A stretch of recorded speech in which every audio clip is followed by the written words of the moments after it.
दर्शकगण, श्रोतागण, भाई और बहनों, मातृशक्ति को नमन। खास, विशेष, मनमोहक, अच्छी शिक्षा देने वाला, अच्छे संस्कार देने वाला, युवाओं को, महिलाओं को, बच्चों को, वरिष्ठ नागरिकों, सभी को अच्छा इंसान बनाने वाला कार्यक्रम में आप सभी का हार्दिक स्वागत है, अभिनंदन है, सत्कार है। पुनरुत्थान में प्रतिदिन नए नए विषयों के साथ हम प्रवेश करते हैं।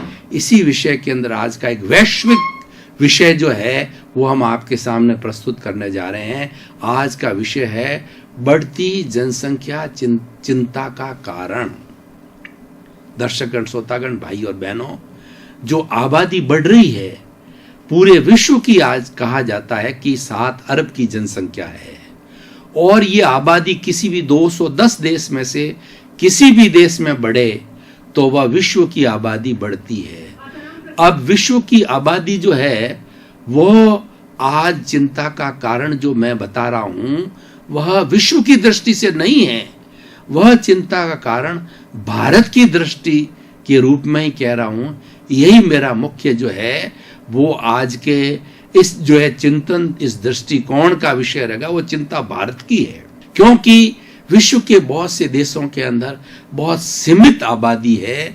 यूरोपीय देश तो ये प्रयास कर रहे हैं कि हमारी आबादी बढ़नी चाहिए और विश्व का सबसे बड़ा आबादी वाला जो देश है चाइना है, जिसके अंदर करीब जो है वो 150 करोड़ की आबादी कही जाती है, तो वह आबादी से चिंतित नहीं है क्योंकि वहां पर कम्युनिज्म है, वहां पर साम्यवाद है और साम्यवाद के अंदर जिस तरीके से भारत में पारिवारिक व्यवस्था हो है वैसी व्यवस्था वहां नहीं है।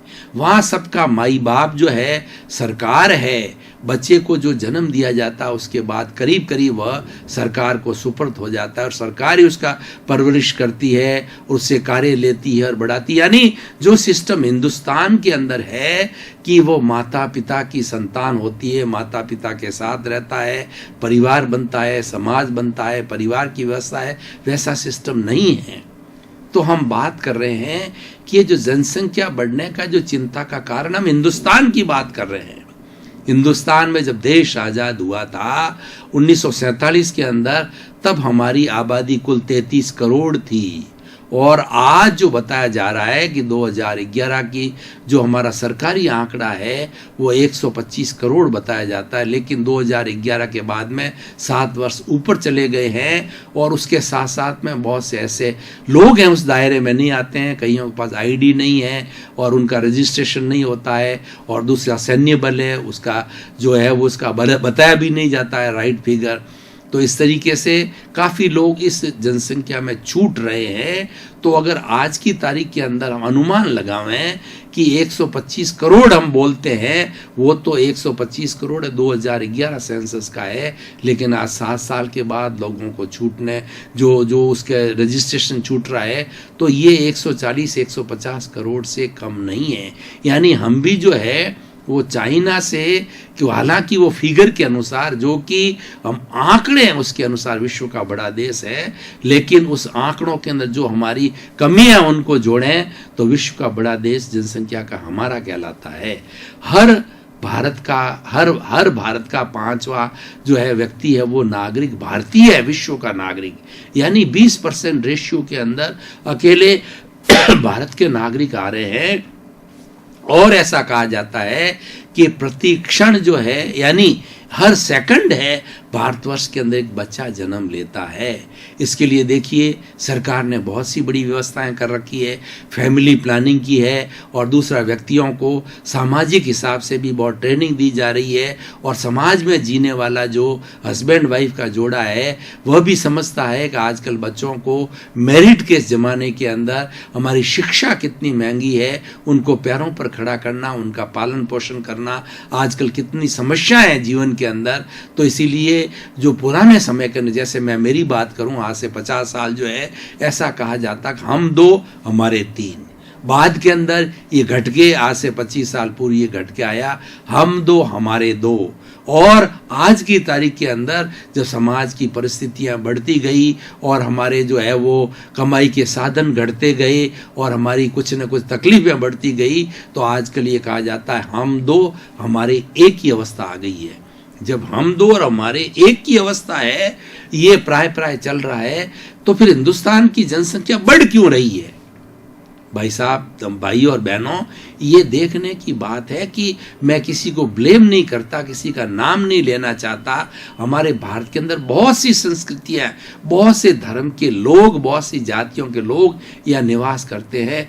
कुछ जातियों के लोग ऐसे हैं जो कि अपनी संख्या बढ़ा रहे हैं और वो इसको एक धार्मिक जामा पहना रहे हैं कि जो है वो हमारी जनसंख्या बढ़नी चाहिए, ये ईश्वर का रूप है, ईश्वर के हाथ में है, इसमें कोई कुछ नहीं करता। वो फैमिली प्लानिंग नहीं कराते, इनकी तरफ कोई रुझान नहीं है, बल्कि वो तो उसको प्रमोट कर रहे हैं। इस कारण जो है एक अभी भी आज के युग के अंदर फैमिली प्लानिंग का युग है, नई सोच का युग है, नई टेक्नोलॉजी का युग है, प्राइवेटाइजेशन, लिबरलाइजेशन, ग्लोबलाइजेशन का युग है। उसके अंदर भी लोग जो है ये कह रहे हैं कि जनसंख्या बढ़नी चाहिए, घर के अंदर बच्चे बढ़ने चाहिए। इस कारण से हिंदुस्तान के अंदर ये फ्रीडम है, ये हमारी धार्मिक फ्रीडम है, हमारी व्यक्तिगत जीवन जीने की पद्धति है, फ्रीडम है। अंकुश न होने के कारण ये जनसंख्या बढ़ती जा रही है। खैर, अब जो भी हो, एक बहुत बड़ा मुद्दा है ये। संवैधानिक दृष्टि से कहें, राजकाज की दृष्टि से कहें, राजनीतिक दलों की दृष्टि से कहें, वोट बैंक की दृष्टि से कहें, इसके बहुत से फैक्टर्स हैं, उस कारण से जनसंख्या बढ़ रही है। मैं उस गहराई में नहीं जाना चाहता, वो मेरा विषय नहीं है। मेरा विषय है कि ये जो जनसंख्या बढ़ रही है वो चिंता का कारण है, इसको रोका जाना चाहिए। अब देखिए, मैं ये बात कुछ तथ्यों के आधार पर सिद्ध करना चाहता हूँ। देखिए, भारत एक कृषि प्रधान देश है और भारत में 80% लोग गांवों के अंदर रहते हैं और खेती बाड़ी करते हैं, और खेती बाड़ी है वो जमीन से की जाती है। अब देखिए, भारत की जमीन, भारत के साथ में पहले तो पश्चिमी पाकिस्तान था, पूर्वी पाकिस्तान था, ब्रह्मा था, वगैरह बहुत से थे। मैं बहुत पुरानी बात कर रहा हूँ। तो भारत एक विशाल देश था। धीरे धीरे ये अलग होकर के और भारत जो एक छोटा देश हो गया है। यानी मैं भौगोलिक दृष्टि की बात कर रहा हूं कि भौगोलिक दृष्टि से भारत की जो है वो जमीन है वो 1 इंच भी बढ़ नहीं रही है, बल्कि घटती जा रही है। और खेती बाड़ी की बात करें तो नदी है, नाले है, पहाड़ है, बंजर है, इन सब को छोड़ें तो बहुत ही ऐसी कम जमीन, समतल जो है उपजाऊ मैदान वाली जमीन हमारे पास रह गई है जिससे खेती बाड़ी की जाए। अब जमीन जो है वो घटती जा रही है, उस कारण से जो हमारी खेती की पैदावार भी घटती जा रही है। और आज भारत के 125 करोड़ लोगों को भोजन खिलाने के लिए ऐसी स्थिति बन गई है कि बहुत सा सामान विदेशों से मंगाया जा रहा है, चाहे हमारे खाद्य पदार्थ गेहूं है, बाजरा है, या और भी जो चावल है और उसके साथ दालें हैं वगैरह, बहुत सी चीज़ें जो हमारी खाद्य सामग्री के लिए काम आती है वो विदेशों से मंगाई जा रही है, और जो कि वो इम्पोर्ट की जाती है। बल्कि भारत एक ऐसा खाद्य प्रधान देश था कि हमारे यहाँ पर खाद्यान्न बाहर भेजे जाते थे। मसालों के लिए भारत बहुत फेमस था, भारत के मसाले बहुत, भारत का कपड़ा बहुत फेमस था, भारत का हमारा भोजन जो खाद्य पदार्थ है, जो हमारा फूड ग्रेन्स है, बहुत फेमस थे। लेकिन आज उल्टा हो गया है, क्योंकि ये हमारी आबादी बढ़ती जा रही है, सबको भोजन, रोटी, कपड़ा, मकान, शिक्षा, चिकित्सा हर प्राणी को चाहिए।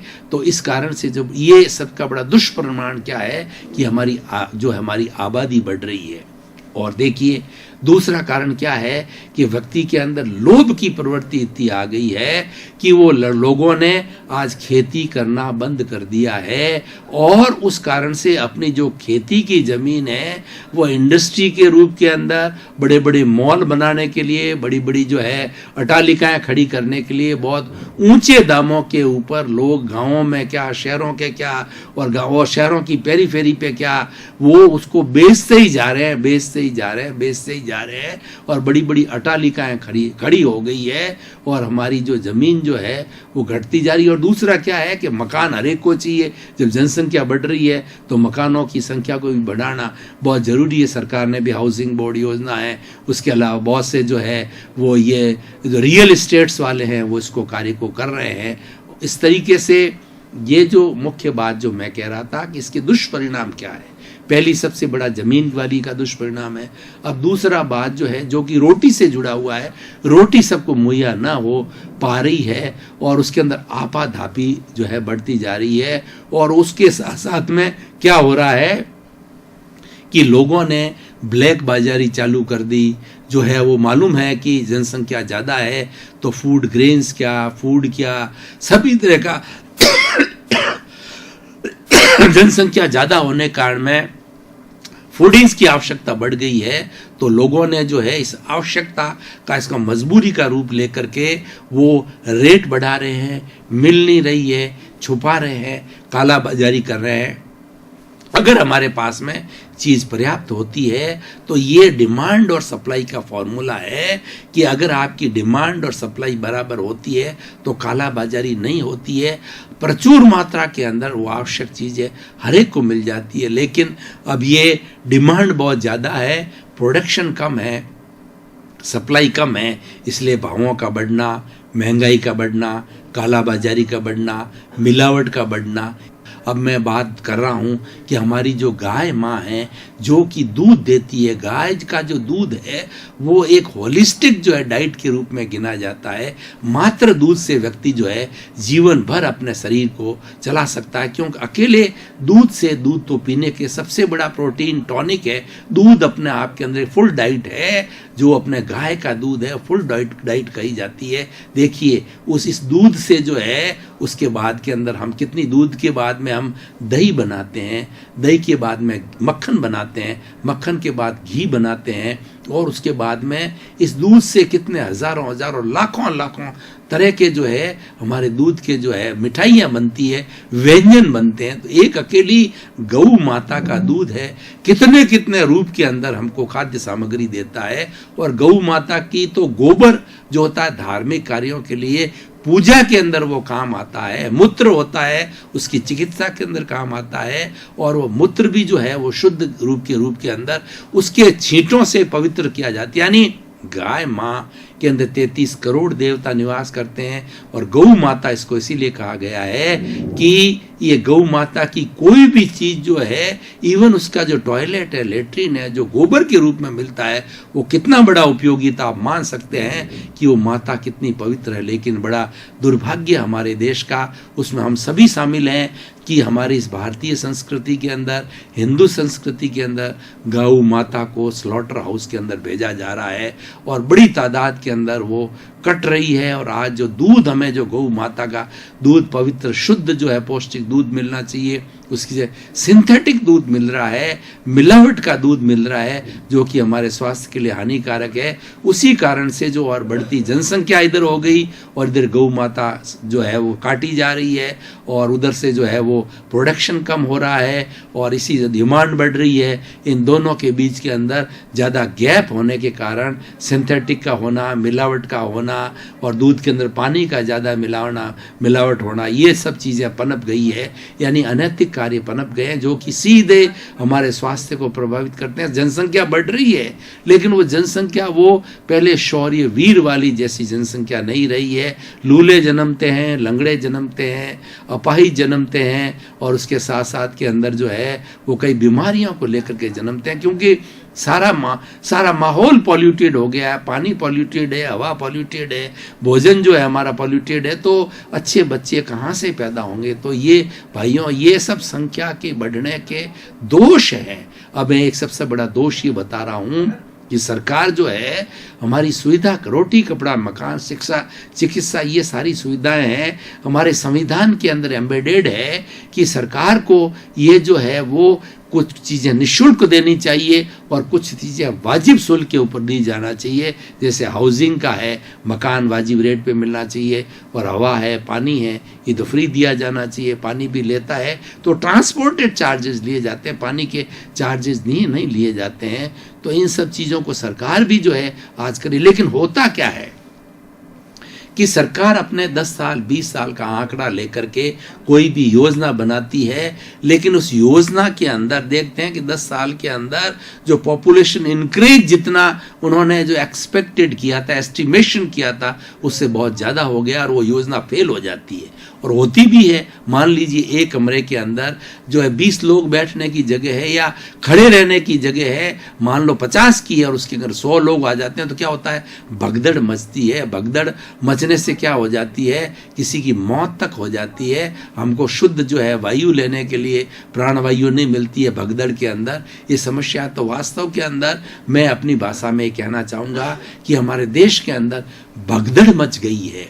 आज हम ट्रेन को लेवें, रिजर्वेशन समय पर 4-4 महीने की लिमिट है, लोग 4-4 महीने पहले करा लेते हैं।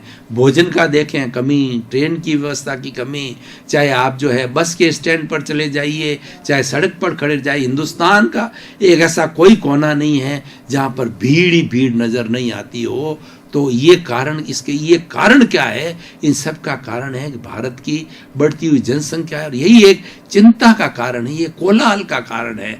बड़े बड़े शहरों के अंदर चले जाइए, कितना बड़ा आज कहना चाहिए कि कितना बड़ा जो एक डिफरेंस हो गया है कि गांव तो उधर खाली हो रहे हैं और रोजगार के लिए, सुविधाओं के लिए लोग शहरों के अंदर जा रहे हैं। अब दिल्ली की हालत देखिए कि दिल्ली जो है वो 1.25 करोड़ से भी अधिक जो है जनसंख्या वहाँ हो गई है। तो वहाँ पर न पीने को पानी मिलता है, न खाने को भोजन मिलता है। पॉल्यूशन इस कदर बढ़ गया है, व्हीकल का पॉल्यूशन क्या, व्यक्ति की खुद की कार्बन डाई का पॉल्यूशन क्या, जगह की कमी हो गई, रहने को मकान नहीं मिलता है, खाने को भोजन नहीं मिलता है। शुद्ध जो है सबसे बड़ी बात है, हमें श्वास लेने के लिए शुद्ध ऑक्सीजन भी नहीं मिल रही है। क्यों? ज़्यादा लोग होते हैं तो ज़्यादा व्हीकल होते हैं, कार्बन डाई छोड़ते हैं। और रोजगार की बात होती है, फैक्ट्रियाँ होती है, वो भी कार्बन डाई। देखिए कि गांव तो इधर खाली हो गया, और जो हमारे पुराने कुटीर उद्योग थे, रोजगार के साधन थे, स्मॉल स्केल इंडस्ट्री थी, वो रोजगार का साधन गाँव में ही होता था। तो गाँव में व्यक्ति गाँव आबाद रहते थे और शहरों में इतनी भीड़ नहीं होती थी। लेकिन इस बढ़ती हुई जनसंख्या ने सारा बंटा धार कर दिया है, और सभी तरह की हमारी योजनाएं हैं वो फेल होती जा रही है। और जितना हम सोचते हैं कि इतने समय के अंदर इस जनसंख्या के लिए किया जाना है, वो जनसंख्या बढ़ने के कारण सारी सुविधाएं, हॉस्पिटल की चिकित्सा की सुविधा जाकर देखिए, कोई भी बेड खाली नहीं मिलता है। और आप जो है वो वार्ड के अंदर चले जाइए तो वहाँ पर भी जितनी भीड़ लगी रहती है कि ज़्यादातर जहाँ लोग होते हैं, कुछ बीमारी वाले होते हैं, कुछ ठीक होते हैं, तो लोगों की भगदड़ के अंदर स्वयं के अंदर जो है वो संक्रामक रोग पैदा हो जाते हैं, बीमारी हो जाती है, जिसमें आज नए नए तरह के वायरस आ गए हैं, स्वाइन फ्लू आ गया है, आज डेंगू आ गया, और कितनी कितनी ऐसी चीज़ें हैं जिसको कि हमने कभी सुना ही नहीं था। और इन सब का कारण क्या है? इन सब का कारण है कि बढ़ती हुई जनसंख्या है, ये बहुत बड़ा चिंता का कारण हो गया है। सारी योजनाएं फेल हो रही है, व्यक्ति के अंदर शांति पैदा हो रही है। ये तो मैंने सारे दुष्परिणाम आपको बताए। पर भाइयों और बहनों, दर्शकगण, श्रोतागण, जो हमारा पुनरुत्थान कार्यक्रम है, ये सिर्फ जो है समस्या नहीं बताता है, ये सॉल्यूशन बताता है। ये सॉल्यूशन ओरिएंटेड प्रोग्राम है, ये जो है व्यक्ति सुधार का कार्यक्रम है। और ये कार्यक्रम जो है एक एनजीओ के रूप के अंदर है, जो कि चैनल 24 पर जो है ये प्रवचन आकर के एक एनजीओ का काम करते हैं, एक सही दिशा का काम करते हैं और एक सॉल्यूशन देते हैं। Problem oriented, problem solution oriented program है। तो अब हमें ये सोचना है कि चिंता तो हमने जता दी और चिंता उचित है, लेकिन अब इस चिंता को हम किस तरीके से दूर करें? दूर करने के लिए एक जो सरकार का फैमिली प्लानिंग का जो कॉन्सेप्ट है वो कुछ समाज ने, जैसे हिंदू समाज ने एडॉप्ट किया है। तो ये दूसरी जातियां हैं, जैसे मुस्लिम समाज है, अन्य मैं किसी का नाम नहीं लेना चाहता हूँ, मैं किसी तरह के जो है प्रॉब्लम में नहीं जाना चाहता, कंट्रोवर्सी में नहीं जाना चाहता। मैं उन सभी लोगों को कहना चाहता हूँ इस मैसेज के माध्यम से कि फैमिली प्लानिंग जो है एक अच्छी व्यवस्था है। फैमिली प्लानिंग सरकार ने, और आजकल फैमिली प्लानिंग का सिस्टम बहुत सुंदर हो गया है।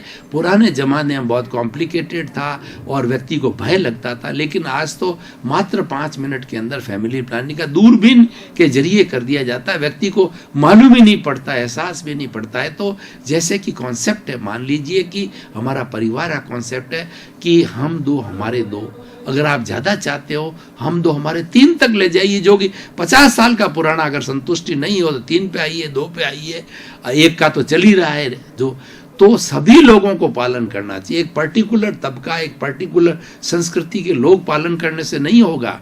कोई भी सुधार लाना है तो इस हिंदुस्तान के जितने भी हम सदस्य हैं सब में सुधार आना चाहिए।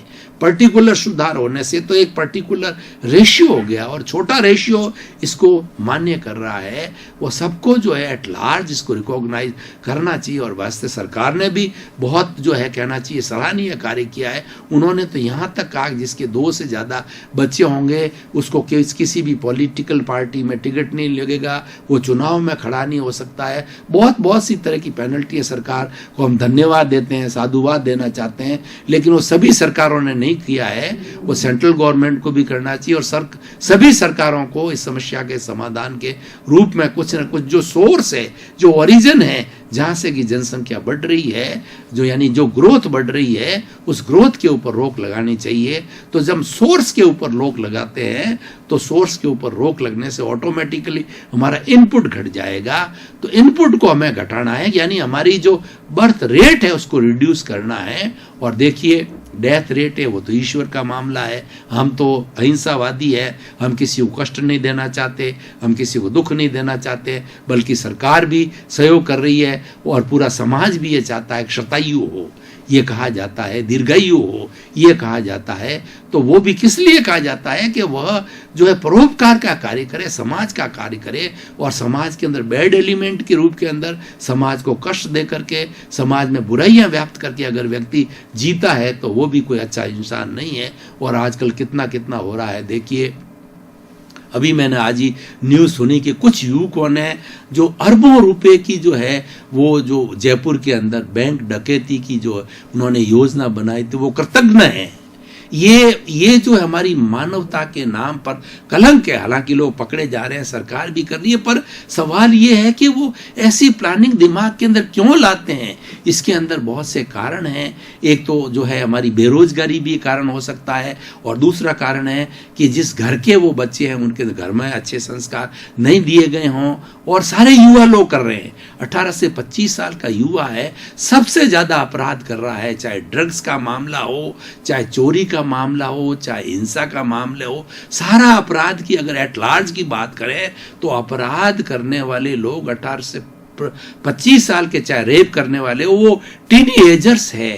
तो उनको हमें वो सुधारना है, उनको हमें अच्छी शिक्षा देनी है, क्योंकि आज भारत के अंदर 80 करोड़ की जनसंख्या मात्र युवाओं की है। हम युवाओं के लिए क्या कर रहे हैं? युवाओं के लिए सरकार बहुत कुछ कर रही है। और सबसे बड़ी बेरोजगारी समस्या को, क्योंकि जो बेरोजगार व्यक्ति होगा तो वो चाहे अच्छे मीन्स में काम लें, चाहे बैड मीन्स में काम लें, चाहे वो कुसंगत से काम लें, लेकिन किसी न किसी तरीके से धन कमाना चाहे। लेकिन जो अनैतिकता से अर्जन किया जाने वाला धन है वो दंडित धन कहा जाता है, वो लीगल नहीं है, वो सोसाइटी ने मान्य नहीं किया है। तो मैं ये कह रहा था कि ये जनसंख्या के जो है वो बढ़ने के दुष्परिणाम तो है ही है, लेकिन अब हम ओरिएंटेशन की तरफ आते हैं तो हमें सबसे पहले एक जागरूकता पैदा करनी है।